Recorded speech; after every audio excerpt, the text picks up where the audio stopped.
നമ്മൾ ആക്ച്വലി മനസ്സിലാക്കേണ്ടത് പല ആളുകൾക്കും മെറ്റാഫോഴ്സിനെ കുറിച്ച് കേൾക്കുമ്പോൾ ഇതൊന്നാമത് ടെക്നോളജി ബേസ്ഡ് അല്ലേ, നമ്മളത് ഒരാളോട് പറയുമ്പോഴുള്ള ബുദ്ധിമുട്ടുകൾ ഉണ്ടാവാം. രണ്ടാമത്തത് ക്രിപ്റ്റോ കറൻസി ട്രാൻസാക്ഷനിൽ ഉപയോഗിച്ചുകൊണ്ടിരിക്കുന്ന ഒരു പ്രോജക്റ്റ് ആകുമ്പോൾ സ്വാഭാവികമായിട്ടും ആളുകൾ കൺസിഡർ ചെയ്യുന്നത് അല്ലെങ്കിൽ കമ്പയർ ചെയ്യുന്നത് പൂട്ടിപ്പോയ പോലെയും പോലെയും അതേപോലെ ഈ ക്രിപ്റ്റോ കറൻസി ഉണ്ടായിരുന്നു, അതേപോലെ ഉണ്ടായിരുന്നു. ഇങ്ങനെയുള്ള ഇങ്ങനെയുള്ള ക്രിപ്റ്റോ കറൻസികളൊക്കെ ഒരുപാട് വലിയ രീതിയിൽ സ്കാം നടത്തപ്പെട്ട ഒരു നാട്ടിലാണ് നമ്മളും ജീവിക്കുന്നത്. അതിലെല്ലാത്തിലും ഉപരി ഈ ഒരു സിസ്റ്റത്തിൻ്റെ ചെറിയൊരു പോർഷൻ കേൾക്കുമ്പോൾ ആളുകൾ മനസ്സിലാക്കുന്നത് ഇത് ആളെ ചേർത്തുന്നൊരു പ്രോസസ്സ് അല്ലേ എന്നുള്ളതാണ്. നമ്മളിത് മനസ്സിലാക്കേണ്ടത് ഈ ഒരു പ്രോജക്റ്റ് സ്റ്റാർട്ട് ചെയ്തത് ആക്ച്വലി 2020 ഫെബ്രുവരിയിലാണ്. 2020 ഫെബ്രുവരിയിൽ എത്തേറിയം എന്ന് പറഞ്ഞ ലോകത്തെ രണ്ടാമത്തെ വാല്യുബിൾ ക്രിപ്റ്റോ കറൻസി വെച്ച് സ്റ്റാർട്ട് ചെയ്ത പ്രോജക്റ്റ് ഡീസെൻട്രലൈസ്ഡ് ആയതുകൊണ്ട്, എന്ന് പറഞ്ഞാൽ ഡെവലപ്പ് ചെയ്ത ഡെവലപ്പർക്ക് പോലും അതിൻ്റെ കണ്ടീഷൻസ് മാറ്റാൻ പറ്റില്ല. കാരണം ഒരു സ്മാർട്ട് കോൺട്രാക്റ്റ് കോഡിങ്ങിലൂടെ ഡെവലപ്പ് ചെയ്യുകയും അത് ഒരിക്കലും ബ്ലോക്ക് ചെയിനിൽ കണക്ട് ചെയ്ത് ഡീസെൻട്രലൈസ്ഡ് ചെയ്ത് കഴിഞ്ഞാൽ അതിനെ പിന്നെ ഹാക്ക് ചെയ്യാനോ പറ്റില്ല. ഡീസെൻട്രലൈസ്ഡ് ചെയ്തുകൊണ്ട് ഒരാൾക്ക് അത് സ്റ്റോപ്പ് ചെയ്യാനോ പറ്റില്ല. ഒരു രാജ്യത്തിനോ ഒരു സിസ്റ്റത്തിനോ അതിനെ സ്റ്റോപ്പ് ചെയ്യാൻ പറ്റില്ല. അതുകൊണ്ട് തന്നെ ഡെവലപ്പർക്ക് എന്തെങ്കിലും സംഭവിച്ചാൽ പോലും അതിൽ കൊടുത്തിരിക്കുന്ന കണ്ടീഷൻ പ്രകാരം അത് കണ്ടിന്യൂ ചെയ്യുക തന്നെ ചെയ്യും. അതുകൊണ്ട് തന്നെയാണ് ആദ്യത്തെ ഒരു 3 പ്രോജക്റ്റോളം ഡീസെൻട്രലൈസ്ഡിൽ റൺ ചെയ്യുകയും അതിൻ്റെ ഒരു എക്സ്പീരിയൻസിൻ്റെ പുറത്ത് 2022 ജൂണിൽ മെറ്റാഫോഴ്സ് എന്ന് പറയുന്ന ഒരു ഗ്ലോബൽ അപ്ഡേഷനോട് ഈ ഒരു പ്രോജക്റ്റ് ഡെവലപ്പ് ചെയ്യുന്നതും ലോഞ്ച് ചെയ്യുന്നതും. ഇതിൽ യൂസ് ചെയ്തിരിക്കുന്ന ക്രിപ്റ്റോ കറൻസി എന്ന് പറയുന്നത് ഡായ് എന്ന് പറഞ്ഞ ക്രിപ്റ്റോ കറൻസിയാണ്. എന്ന് പറഞ്ഞാൽ USDT പോലെ, USDC പോലെ, BUSD പോലെ US ഡോളറായിട്ട് സ്റ്റേബിളായിട്ട് നിൽക്കുന്ന, ലോകത്തെ വിരലിലെണ്ണാവുന്ന ക്രിപ്റ്റോ കറൻസികൾ മാത്രമേ ഉള്ളൂ അമേരിക്കൻ ഡോളറായിട്ട് സ്റ്റേബിൾ. പ്രൈസ് ഒരിക്കലും മാറില്ല. അമേരിക്കൻ ഡോളറായിട്ട് ഇക്കാലം സ്റ്റേബിളായിരിക്കും. മാത്രമല്ല ഇന്ന് 2 ലക്ഷത്തോളം ക്രിപ്റ്റോ കറൻസി ഉള്ളതിൽ 15-16ാമത്തെ റാങ്കിൽ നിൽക്കുന്ന ഒരു ക്രിപ്റ്റോ കറൻസി കൂടെയാണ് ഡായ് എന്ന് പറയുന്നത്. കാരണം അതിൻ്റെ സപ്ലൈ ലെവലിനെ ബേസ് ചെയ്തിട്ടാണ് അതിൻ്റെ റാങ്കിങ് പൊസിഷൻ മെയിൻറ്റെയിൻ ചെയ്യുന്നത്. വില എപ്പോഴും 90-92 രൂപയായിരിക്കും. നമ്മൾ അത് ഉപയോഗിച്ചിട്ടാണ് ഇതിൻ്റെ സ്മാർട്ട് കോൺട്രാക്റ്റുകളൊക്കെ ആക്ടിവേറ്റ് ചെയ്തിട്ട് ഈ പ്രോജക്റ്റിൻ്റെ ഭാഗമാകുന്നത്. അതേപോലെ തന്നെ നമുക്ക് കിട്ടുന്നതും ഡായ് തന്നെയാണ്. ഡായ് നമുക്ക് ഏത് സമയത്തും എനി പോയിൻ്റ് ഓഫ് ടൈം നമുക്ക് അത് സെല് ചെയ്ത് കാശാക്കാനും പറ്റും. ഈ പ്രോജക്റ്റിൻ്റെ അടിസ്ഥാനം എന്ന് പറയുന്നത് ഇത് ആക്ച്വലി മെറ്റാവേഴ്സുമായിട്ട് ബന്ധപ്പെട്ടിട്ട്, എന്ന് പറഞ്ഞാൽ നമുക്കറിയാം സൂം അതേപോലെ ഗൂഗിൾ മീറ്റ് പോലുള്ള സിസ്റ്റമൊക്കെ എന്ന് പറഞ്ഞാൽ ഒരു നോർമൽ വീഡിയോ കോൺഫറൻസിങ് സൊല്യൂഷൻസ് ആണ്. മെറ്റാവേഴ്സ് എന്താണെന്നുള്ളത് നമ്മളൊന്ന് ഗൂഗിൾ ചെയ്ത് നോക്കിയാലൊക്കെ അറിയാൻ പറ്റും. എന്ന് പറഞ്ഞാൽ ഡിജിറ്റൽ എൻവയോൺമെൻറ്റ് ഡെവലപ്പ് ചെയ്തുകൊണ്ടിരിക്കുകയാണ്. ലോകത്തെ എല്ലാ രാജ്യവും മെറ്റാവേഴ്സിനെ വലിയ രീതിയിൽ വെയിറ്റ് ചെയ്തുകൊണ്ടിരിക്കുകയാണ്. സോ മെറ്റാവേഴ്സ് ഡെവലപ്പ് ചെയ്യുന്ന ഒരു പ്ലാറ്റ്ഫോം കൂടിയാണ് മെറ്റാഫോഴ്സ് എന്ന് പറയുന്നത്. അതിലുപരി ഗെയിമിംഗ് പ്ലാറ്റ്ഫോമുകൾ, ഡിജിറ്റൽ റിയൽ എസ്റ്റേറ്റുകൾ, അതെല്ലാത്തിലുപരി ഓൺ ക്രിപ്റ്റോ കറൻസികളും ഓൺ ബ്ലോക്ക് ചെയിൻ ഉപയോഗിച്ചുകൊണ്ടുള്ള മറ്റൊരു ക്രിപ്റ്റോ എലമെൻറ്റുകളൊക്കെ വലിയ രീതിയിൽ ഡെവലപ്പ് ചെയ്യുകയും ഏതൊരാൾക്കും അത് വാങ്ങാനും വിൽക്കാനും ഏത് സമയത്തും അതിൻ്റെ ഭാഗമാവാനും അതെല്ലാം നമുക്ക് ക്യാഷ് ആക്കാനുള്ള എല്ലാ രീതിയിലുമുള്ള, എന്ന് പറഞ്ഞാൽ Yahoo finance, Microsoft, even Forbes magazine പോലും ഇതിനെക്കുറിച്ച് റിപ്പോർട്ട് ചെയ്തിട്ടുണ്ട്. അപ്പം ആളുകൾ സ്കാമിന് വേണ്ടി ഡെവലപ്പ് ചെയ്തതുമായിട്ടൊന്ന് കമ്പയർ ചെയ്യാൻ, ഒരു പെർസെൻറ്റേജ് പോലും കമ്പയർ ചെയ്യാൻ പറ്റാത്തൊരു പ്രോജക്റ്റാണ് മെറ്റാഫോഴ്സ് എന്ന് പറയുന്നത്. ലോകത്ത് ശരിക്കും പറഞ്ഞു കഴിഞ്ഞിട്ടുണ്ടെങ്കിൽ ഈ മെറ്റാഫോഴ്സിനെ കൃത്യമായി മനസ്സിലാക്കിയിട്ട് മെറ്റാഫോഴ്സിലൂടെ നമുക്ക് എന്താണോ നമുക്ക് ആവശ്യം, എന്താണോ നമ്മുടെ ആഗ്രഹം, എത്രത്തോളം നമുക്ക് അച്ചീവ്മെൻ്റ് എടുക്കണോ, എത്രത്തോളം നമുക്ക് ഫിനാൻഷ്യൽ ഫ്രീഡം ഡെവലപ്പ് ചെയ്യണോ, നമ്മുടെ ആവശ്യം എന്താണോ അതുപോലെ ഇൻകം ജനറേറ്റ് ചെയ്യാൻ പറ്റുന്ന സിസ്റ്റം മെറ്റാഫോഴ്സിലുണ്ട്. നമ്മളൊരു പക്ഷേ ജോലി ചെയ്തിട്ടോ അല്ലെങ്കിൽ എന്തെങ്കിലും ബിസിനസ് ചെയ്തിട്ടോ വലിയ ഇൻവെസ്റ്റ്മെൻ്റ് ഒക്കെ നടത്തിയിട്ട് ആളുകൾ ബിസിനസ് ചെയ്താൽ തന്നെ വളരെ ബുദ്ധിമുട്ടിയിട്ടും അതിൽ നിന്ന് ബ്രേക്ക് ഈവൺ ആയിട്ട് നമുക്കൊരു ഇൻകം കിട്ടണമെങ്കിൽ അതിലൊക്കെ ഒത്തിരി സമയം എടുക്കും. ജോലിയാണെങ്കിൽ നമ്മൾ വളരെ ക്വാളിറ്റിയുള്ള സമയം നമ്മൾ നഷ്ടപ്പെടുത്തിയിട്ടാണ് നമ്മൾ ഈ ജോലിയൊക്കെ ചെയ്യുന്നത്. ജോലി ചെയ്യേണ്ട എന്നൊന്നല്ല ഞാൻ പറയുന്നത്. പക്ഷേ മെറ്റാഫോഴ്സായിട്ട് കമ്പയർ ചെയ്യുന്ന സമയത്ത് ഇന്ന് മെറ്റാഫോഴ്സിനെ പോലെ ഇൻകം കിട്ടുന്ന വേറൊരു സിസ്റ്റം ലോകത്തിലില്ല എന്ന് കൃത്യമായിട്ട് മനസ്സിലാക്കിയതിൻ്റെ പുറത്താണ് ഞാനീ പറയുന്നത്. ഇതൊരാളെയും കൺവിൻസ് ചെയ്യാൻ പറയുന്നതല്ല. ഇന്ന് വ്യക്തമായിട്ട് പറഞ്ഞാൽ ഈ മെറ്റാഫോഴ്സിനെ കുറിച്ച് വെറുതെ ഒന്ന് ഗൂഗിൾ ചെയ്ത് നോക്കിയാൽ മതി. ഇതിനെക്കുറിച്ചുള്ള ന്യൂസുകൾ മനസ്സിലാക്കാൻ പറ്റും നിങ്ങൾക്ക്. ഇത് ഡെവലപ്പ് ചെയ്തിരിക്കുന്ന റഷ്യൻ മാത്തമാറ്റിക്കൽ സയൻറ്റിസ്റ്റാണ്. അദ്ദേഹം കഴിഞ്ഞ 4-5 വർഷമായിട്ട് ഇതുപോലുള്ള പ്രോജക്റ്റുകൾ ഡെവലപ്പ് ചെയ്തിട്ട് കൃത്യമായിട്ട് കൊണ്ടുപോകുന്ന ഒരാളാണ്. ഈ പ്രോജക്റ്റ് വളരെ നല്ല രീതിയിൽ റൺ ചെയ്ത് പോകുന്നൊരു പ്രോജക്റ്റാണ്.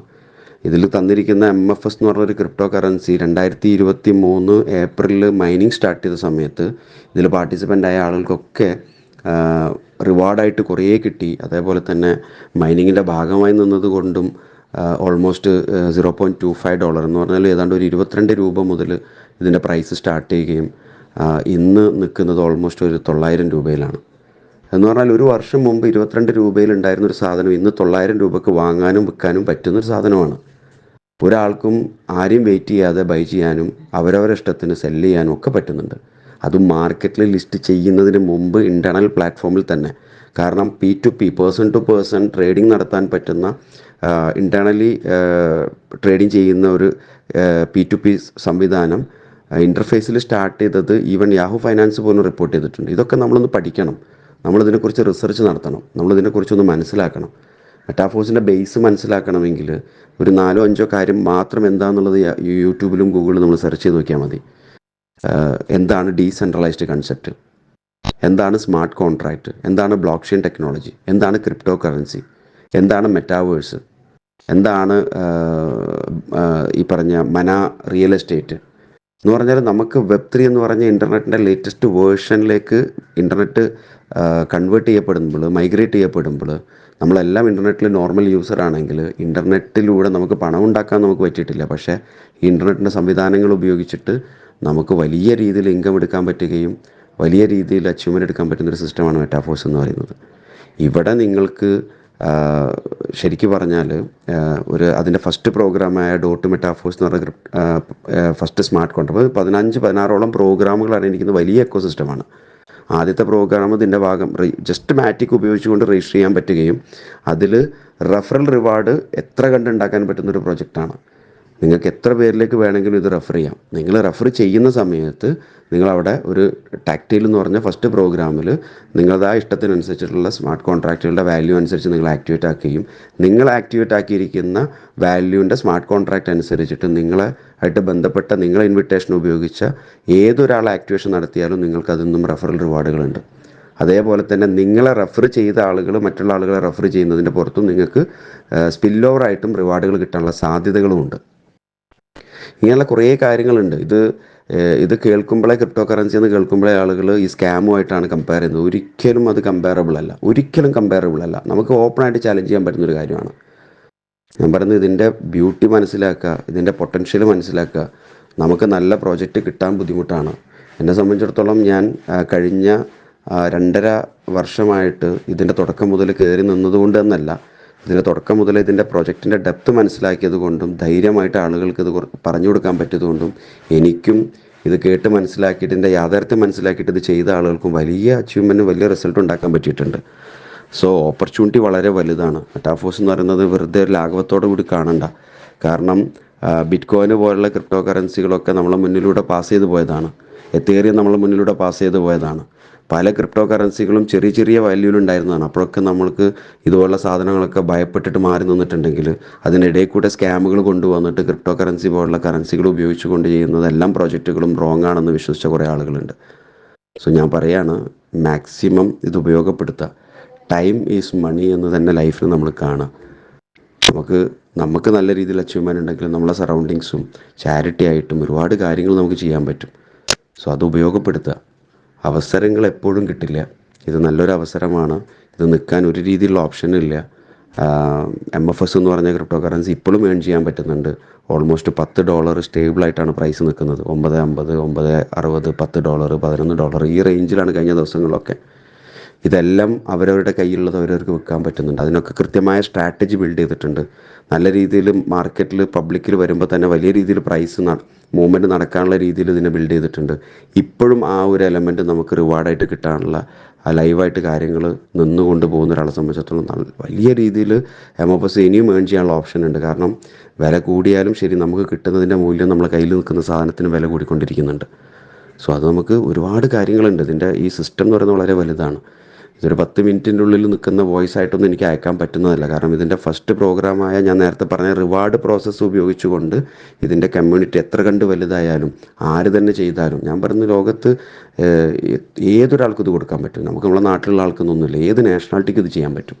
നമ്മൾ ഇൻവിറ്റേഷൻ ഇല്ലെങ്കിൽ ലോകത്ത് ആരും ഉപയോഗിച്ചാലും അവരേത് രീതിയിലും അതിൻ്റെ ഭാഗമായി പോയാലൊക്കെ നമുക്കൊക്കെ അതിൻ്റെ റിവാർഡ് ഭാഗങ്ങൾ കിട്ടിക്കൊണ്ടേയിരിക്കും. നമുക്ക് ഈ ഫസ്റ്റത്തെ പ്രോഗ്രാമിലൂടെ റിവാർഡ് പ്രോഗ്രാമിലൂടെ നമുക്ക് കിട്ടുന്നത് ഡായിയാണ്. നമുക്ക് എനി ടൈം നമുക്ക് ക്യാഷ് ആക്കാം. മാത്രമല്ല ഇതൊരു ലോക്കൽ അക്കൗണ്ടിലേക്ക് പോയി ആ അക്കൗണ്ടിൽ നിന്ന് ഡിസ്ട്രിബ്യൂട്ട് ചെയ്യുന്ന പ്രോസസ്സല്ല. എന്ത് ട്രാൻസാക്ഷൻ നടന്നാലും എന്ത് ആക്ടിവിറ്റി നടന്നാലും വിത്തിൻ ഫ്രാക്ഷൻ ഓഫ് സെക്കൻഡിൽ ആ പ്രോസസ്സ് കംപ്ലീറ്റ് ആക്കിയിട്ട് അതിൻ്റെ ഇൻകം പോകേണ്ട ആളുകളൊക്കെ അത് പോവുകയും അത് അവസാനിക്കുകയും ചെയ്യണം. ഒരു കാര്യം മനസ്സിലാക്കുക, ഇത് ചെയ്ത ഡെവലപ്പർക്ക് എന്തെങ്കിലും കിട്ടുന്ന രീതിയിൽ ഡിസൈൻ ചെയ്ത പ്രോഗ്രാം അല്ല ഇത്. നല്ല ട്രസ്റ്റഡ് കമ്മ്യൂണിറ്റി ബിൽഡ് ചെയ്തൊരു പ്രൊജക്റ്റാണ്. വലിയ പ്രോഗ്രാമാണ്. 17ഓളം പ്രോഗ്രാമുകൾ അടങ്ങിയിരിക്കുന്ന വലിയ എക്കോസിസ്റ്റമാണ്. മെറ്റാവേഴ്സ് എന്ന് പറയുന്ന പ്ലാറ്റ്ഫോം ഡെവലപ്പ് ചെയ്തുകൊണ്ടിരിക്കുകയാണ്. നിങ്ങൾ ഗൂഗിൾ ചെയ്ത് നോക്കുക, റിസർച്ച് ചെയ്യുക, കാര്യങ്ങളൊന്ന് പഠിക്കുക. കാരണം നമ്മൾ വെറുതെ സമയത്തെ കളയണ്ട. കാരണം ഇങ്ങനെയുള്ള ഒരു ഓപ്പർച്യൂണിറ്റി കിട്ടാനാണ് പാട്. ഞാൻ വീണ്ടും പറയുകയാണ്, മാക്സിമം നല്ല രീതിയിൽ ഉപയോഗപ്പെടുത്തുക. ആളുകൾക്ക് ഇതിനെക്കുറിച്ച് പറഞ്ഞു കൊടുക്കാൻ പഠിക്കുക. കാരണം നമുക്ക് മനസ്സിലാക്കേണ്ട ഒരു കാര്യം, ഒരാൾക്ക് ഉപകാരപ്പെടുന്ന ഒരു സംഭവത്തിനോട് ഒരാൾ നോ പറയില്ല. ഇവിടുത്തെ ഒരു പ്രശ്നം എന്താണെന്ന് വെച്ചിട്ടുണ്ടെങ്കിൽ, ഇത് പറഞ്ഞു കൊടുക്കുന്ന ആൾക്ക് അത് അയാൾക്ക് ഉപകാരപ്പെടുന്ന ഒരു കാര്യമാണോ എന്നുള്ളത് പറഞ്ഞു കൊടുക്കാൻ പറ്റാത്തതാണ് ഇവിടുത്തെ തോൽവി ഉണ്ടാകുന്നൊരു പക്ഷേ. അപ്പം അതുകൊണ്ട് പറയാണ്, മാക്സിമം നല്ല രീതിയിൽ ഉപയോഗപ്പെടുത്തുക, കാര്യങ്ങൾ മനസ്സിലാക്കിയിട്ട് പറയാൻ അറിയില്ലെങ്കിൽ നിങ്ങൾ പറയണ്ട. കാരണം നമ്മളിത് പറയാൻ അറിയാത്തത് കൊണ്ടാണ് നമ്മളവിടെ ഒരാളോട് പറയുമ്പം അവരവർ നോ പറഞ്ഞു പോകുന്നത്. അതിൻ്റെ അർത്ഥം അവർക്ക് അതിൻ്റെ ഗുണം മനസ്സിലായിട്ടില്ല. അവരൊരുപാട് സ്കാമുമായിട്ടാണ് കമ്പയർ ചെയ്യുന്നത്. സോ ഓപ്പർച്യൂണിറ്റി വലുതാണ്, അത് നല്ല രീതിയിൽ ഉപയോഗപ്പെടുത്തുക. ഈ പറഞ്ഞ ട്രെയിനിങ് പ്രോഗ്രാമുകളും എഡ്യൂക്കേഷണൽ സെഷനുകളൊക്കെ അറ്റൻഡ് ചെയ്യുക. എല്ലാ ദിവസവും 7 മണിക്ക് 7 AM ക്ലബ്ബ് എന്ന് പറഞ്ഞിട്ട് ഒരുപാട് ആളുകൾ ഇതെങ്ങനെയാണ് ചെയ്യേണ്ടത്, ഏത് രീതിയിൽ ചെയ്യണം, എത്ര നല്ല രീതിയിൽ ചെയ്യാൻ പറ്റുന്നൊക്കെ പഠിപ്പിച്ചു കൊടുക്കുന്നുണ്ട്. പിന്നെ ഒരു കാര്യം ഞാൻ പറയാം, ഇതിൻ്റെ അകത്ത് വെറുതെ കയറി നിന്നിട്ട് എന്തെങ്കിലും കിട്ടുമെന്ന ഉദ്ദേശത്തിൻ്റെ പുറത്ത് ഒരാളെ കൊണ്ടും ബ്ലാങ്ക്ലി ഇൻവെസ്റ്റ് ചെയ്യിപ്പിക്കുന്നതിനോട് ഞാൻ യോജിക്കാറില്ല പൊതുവെ. കാരണം അങ്ങനത്തെ ഒരു സിസ്റ്റമായിട്ട് മെറ്റാഫോഴ്സിനെ കാണണ്ട. കാരണം ഇതൊരു കമ്മ്യൂണിറ്റി ഡെവലപ്മെൻറ്റ് ചെയ്യാൻ താല്പര്യമുള്ള ആളാണെങ്കിൽ ഹ്യൂജ് റിട്ടേൺസ് എടുക്കാൻ പറ്റും. ആ കമ്മ്യൂണിറ്റി ഡെവലപ്പ് ചെയ്യുന്നതിന് പ്രത്യേകിച്ച് കണ്ടീഷൻസും ഇല്ല. ഒരു MLM പോലെ നിങ്ങൾ കമ്പയർ ചെയ്യേണ്ട ആവശ്യമില്ല. കാരണം MLMലൊക്കെ പൊതുവേ നമ്മൾ ഒരാൾക്ക് കൊടുത്ത് 2 ആൾ എയും ബിയും ഒക്കെ റൈറ്റ് ടു ലെഫ്റ്റ് ഒക്കെ മാച്ച് ആക്കി എന്നിട്ട് അങ്ങനെ പോയി ആഴ്ചയിൽ ഒരിക്കലൊക്കെ വരുമാനം കിട്ടുന്ന രീതിയാണ് ഡെവലപ്പ് ചെയ്യുന്നതെങ്കിൽ, ഇവിടെ ഒരു കൃത്യമായ രീതിയിൽ ഇതിനെ എഡ്യൂക്കേറ്റ് ചെയ്തിട്ടുണ്ട്, കൃത്യമായ രീതിയിൽ ഇതിൻ്റെ പ്രോസസ്സ് ബിൽഡ് ചെയ്തിട്ടുണ്ട്, കൃത്യമായ രീതിയിൽ ഇതിൻ്റെ റോഡ് മാപ്പ് ഡെവലപ്പ് ചെയ്തിട്ടുണ്ട്. അപ്പം ഇത് ഒന്നുമായിട്ട് നിങ്ങൾ കമ്പയർ ചെയ്യേണ്ട. ഇതിനെ എത്ര ആളുകൾക്ക് വേണമെങ്കിൽ നമുക്ക് കൊടുക്കാം. അതിന് പ്രത്യേകിച്ച് കണ്ടീഷൻസ് ഇല്ല. അത് മൂവ്മെൻറ്റ് നടക്കുന്ന ആ സൈക്ലിംഗ് ഇങ്ങനെ വർക്ക് ചെയ്യുന്നതെന്ന് മാത്രം നോക്കിയാൽ മതി. കാരണം അതിങ്ങനെ കണ്ടിന്യൂസ് പോയിക്കൊണ്ടേയിരിക്കും. അപ്പം എന്താ പറയുക, അൺലിമിറ്റഡ് ആയിട്ട് ഒരു ഫിനാൻഷ്യൽ ഡെവലപ്മെൻറ്റ് എടുക്കാൻ പറ്റുന്നൊരു സിസ്റ്റമാണ്. അത് മാക്സിമം നല്ല രീതിയിൽ ഉപയോഗപ്പെടുത്താം. Okay, thank you.